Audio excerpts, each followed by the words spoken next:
In today's video, I'm going to teach you how to make a Gantt chart in Confluence.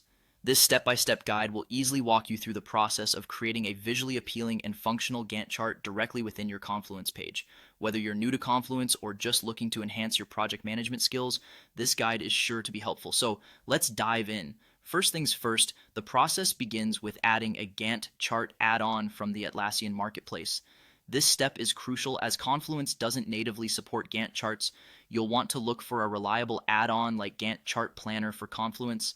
To do this, simply navigate to the Atlassian Marketplace, search for the right add-on, and go through the installation process. It might be helpful to check out user reviews and ratings before you choose the right add-on for your needs.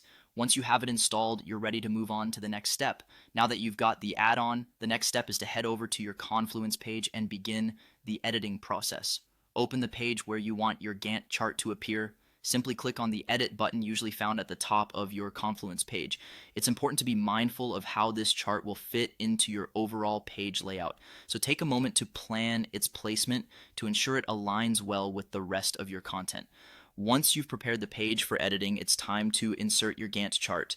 In order to do this, you'll use the Quick Insert tool by typing /Gantt chart into the editor. This command will prompt you with a list of macros, including the one you installed. Select this macro to insert it into the page. This shortcut makes the insertion process quick and easy, allowing you to focus more on customizing your Gantt chart to suit your project's needs. With your Gantt chart now inserted, the next step is to add your task details. Here, you'll input all the crucial information: tasks, start dates, end dates, and any other details pertinent to your project. Make sure to be as comprehensive as possible to ensure your Gantt chart is a reliable reflection of your project timeline. This is where your planning really comes into play, transforming your ideas into a structured timeline.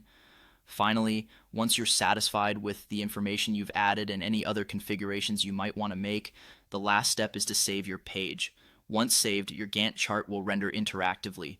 This means you and your team can return to this page to get an up-to-date visual representation of your project timeline. Not only does this make project management more efficient, but it also fosters better collaboration and communication within the team.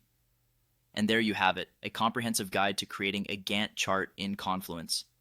By following these steps, you'll be able to streamline your project planning and execution, all while leveraging the power and flexibility of Confluence. Happy charting!